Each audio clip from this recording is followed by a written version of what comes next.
Bonjour. C'est moi Orson Welles. J'aime pas trop les voleurs et les fils de pute. Salut Ciné, votre rendez-vous avec le cinéma version courte mais chic quand même. Ça s'appelle l'Extra Ball, notre petit coup de projecteur épisodique sur une sortie du moment comme au hasard, Les Animaux Fantastiques 2, Les Crimes de Grindelwald, avec ma camarade Perrine Kenson qui est là pour en parler. Bonjour Perrine. Salut Thomas. Salut, et c'est nos ciné Extra Ball spécial Les Animaux Fantastiques 2 et c'est parti. Monde de merde. Pourquoi il a dit ça? C'est ce que je veux savoir. Perrine, je dois te faire un aveu. Je ne sais rien, mais alors rien des Animaux Fantastiques. Je n'ai pas vu le premier. Si ce n'est que c'est tiré de l'œuvre d'Harry Potter, plus ou moins, de l'univers étendu d'Harry Potter. Est-ce que tu peux m'expliquer à moi, le néophyte, ce que c'est les Animaux Fantastiques? Alors oui, c'est dans l'univers d'Harry Potter. C'est toujours J.K. Rowling qui a écrit Harry Potter, qui est un peu aux manettes du scénario. Mais cette fois-ci, c'est pas tiré des livres comme Harry Potter où il y avait 7 bouquins qui étaient sortis, qui étaient adaptés en 8 films. Là, cette fois-ci, tout est parti d'un livre, d'un spin-off qu'avait fait J.K. Rowling, qui s'appelait Les Animaux Fantastiques, donc qui était un des livres qui étudiait Harry Potter dans les films, en fait, sur les créatures mythiques, mythologiques. C'est un peu de la cryptozoologie des sorciers, quoi. Et ils ont décidé d'extraire cette idée-là et de la développer. Donc en fait, il n'y a pas de livre, Les Animaux Fantastiques. C'est un pur produit de cinéma. C'est un pur produit de cinéma, voilà. Mais on extrait plein de choses. Donc le but du jeu, c'est qu'ils vont faire 5 films. Donc il y en a déjà eu un, le deuxième, et puis il y en aura 3 autres, qui se déroulent à peu près sur 19 ans, de 1926 à 1945. Donc vous voyez à peu près la période dont je veux parler. Et donc l'idée, voilà, c'est de développer, de raconter un peu le passé de ce qui va arriver mener jusqu'aux aux affaires de Harry Potter, plus ou moins, nous raconter le passé. Donc en fait, finalement, quand on n'a pas vu Harry Potter, c'est pas très très gênant de regarder. C'est suffisamment détaché des films pour qu'on puisse suivre. Complètement. Après, il y a plein de petits clins d'œil, c'est-à-dire que voilà, les fans sont servis. Ils sont là, c'est machin. Je sais très bien parce que lui, il va devenir. Oui, on est content.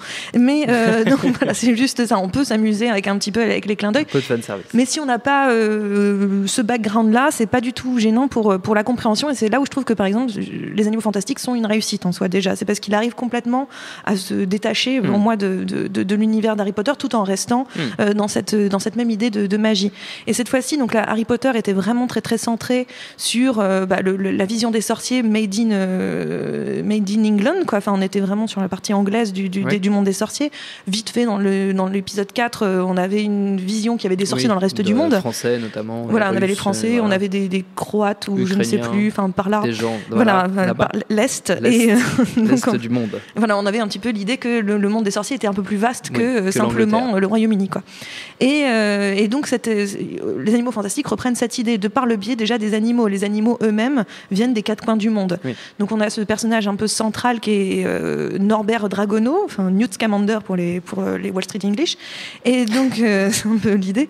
Et donc c'est lui, c'est cet amoureux des bêtes qu'on va un petit peu suivre, et c'est un petit peu un faiseur de paix. C'est quelque chose d'intéressant en fait, ce personnage, parce que c'est un vrai héros masculin, mais qui n'a pas qui est loin d'un Dwayne Johnson, si tu veux, dans l'idée. Il est vraiment même l'opposé. C'est dommage. Il a rien du tout du mal de cinéma d'action qu'on aurait plus l'habitude de voir. C'est quelqu'un d'assez introverti, un peu timide, basé sur l'intellect et l'ouverture et l'amour des choses bizarres, parce que voilà, c'est quelqu'un qui cherche avant tout à ce que les choses soient il cherche pas à ce qu'il peut gagner, mais plutôt est-ce qu'on peut faire la bonne chose. Donc voilà, on a ce personnage un petit peu central, et dans le premier, il essayait d'importer un animal aux États-Unis pour le remettre à sa place, là où il avait grandi, en Arizona, puisqu'il avait été capturé, blablabla. Et donc en fait, il s'est retrouvé pris dans une affaire beaucoup plus grande que lui, finalement, où avec un espèce de mage, donc une menace, Grindelwald, un petit peu comme la menace de Voldemort un peu plus tard dans les Harry Potter. Mais là, on a cette fois-ci Grindelwald qui est en train de faire une montée de quelque chose, une sorte de montée un peu FN, j'ai envie de dire, puisqu'il essaye de rassembler les sorciers de sang pur pour qu'ils regagnent leur place dans la société, assumer leur domination par rapport aux moldus. Les moldus, c'est les gens qui n'ont pas de pouvoir, c'est les gens comme toi et moi. Et donc voilà, créer une sorte de révolution où les sorciers domineraient et les autres...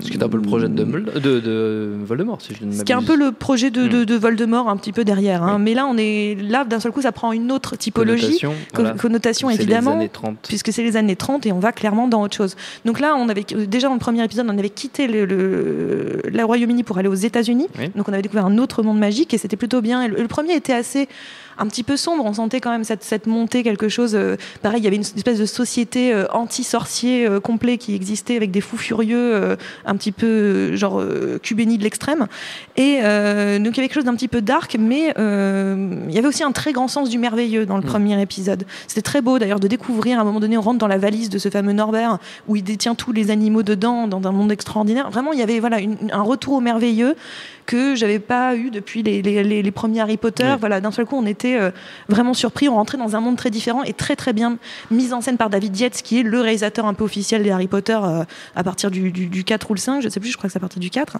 et parce qu'avant on avait eu Quaron, on avait eu Chris Columbus, on avait eu d'autres gens, mais à partir d'un certain moment c'était David Yates et le même producteur tout le long, qui est David Heyman, Mr. Paddington aussi. Donc on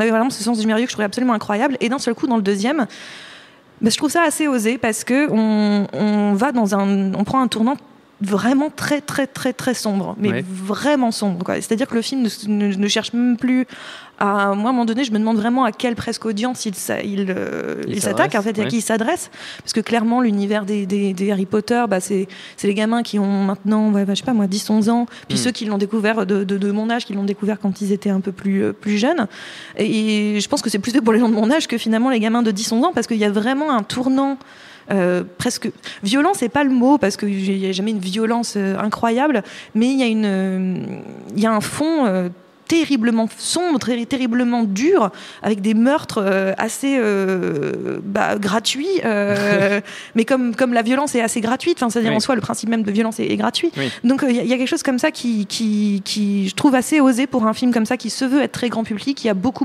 d'argent derrière, qui est une franchise énorme. Il va sortir en France sur quelques 800 copies, faut se rendre compte de ce que c'est vraiment énorme. Ils attendent beaucoup de choses de ce film-là, et c'est vrai que je pense qu'il y a beaucoup de fans potentiellement qui vont être un petit peu perturbés.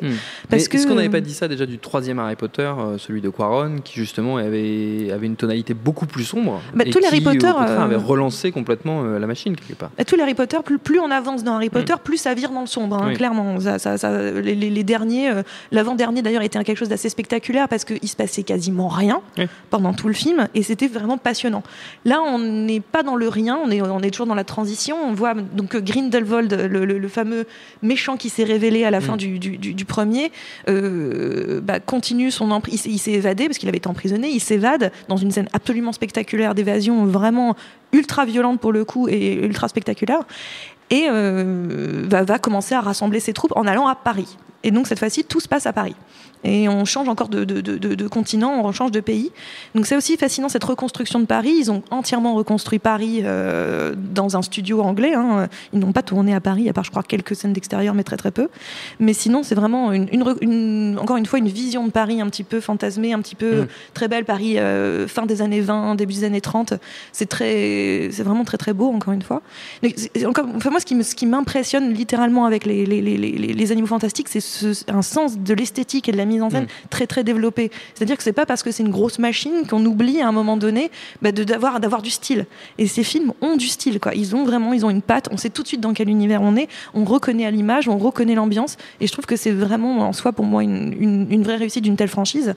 Et donc on avance dans cette histoire où il va faire monter son emprise, et des gens vont le rejoindre, et c'est assez estomacant. Il y a notamment une scène où donc c'est joué par Johnny Depp, et Johnny Depp a une scène où il va faire un grand discours pour rameuter les troupes. On a l'impression d'être encore une fois un meeting du FN, c'est vraiment ou à cette occasion-là plutôt un meeting des national-socialistes, quoi. Et il va rassembler les troupes en leur disant, en retournant toute l'affaire, en faisant du vrai sophisme, en retournant tout, en disant bien que c'est eux les gentils et que c'est les autres qui les attaquent, et donc ils ont raison de se défendre. Et c'est terriblement perturbant. Moi je vais dire un truc, j'ai fini presque en larmes à ce moment-là, parce que le lien avec l'actualité est presque beaucoup trop fort, en fait. Oui. Il est vraiment très très gênant. Et c'est pour ça que je trouve le film, encore une fois, a une espèce de résonance et d'intelligence. C'est facile, vous me direz, de faire ça, mais en soi, pour encore une fois une telle machine, non, je trouve que c'est assez osé, et c'est assez amusant d'ailleurs parce qu'il sort le même jour que Suspiria. Et finalement, ils ont des thématiques très très proches, et de manière complètement différente de faire, mais sur des thématiques très proches, sur l'embrigadement, sur le nazisme, ce qui reste du nazisme, ce qui reste d'une forme d'élitisme social déplacé. Enfin, je ne saurais même pas comment le qualifier. Mais voilà, il y a quelque chose comme ça qui est très très fort, et je trouve que pour un numéro 2, ils arrivent à garder l'intérêt, et encore une fois, à la fin du film, on va encore voyager dans un autre pays, on arrive en Autriche, donc les choses se précisent. Voilà, donc voilà, clairement le lien n'est pas discret avec le nazisme, c'est clairement volontaire, mais je trouve que, encore une fois, pour un film à destination d'un très très large public, il a une vraie intelligence de connaître déjà l'époque dans laquelle il parle et l'époque dans laquelle il sort. Donc je trouve que c'est pour ça, en soi, encore une belle réussite du duo David Emad et David Yates. Les Animaux Fantastiques 2, les crimes de Grindelwald, en ce moment au cinéma. Notre temps est écoulé. Merci beaucoup Perrine, merci Quentin à la technique, à l'antenne pour l'accueil. Binge.audio pour toutes les infos utiles. On vous dit à très vite. Binge.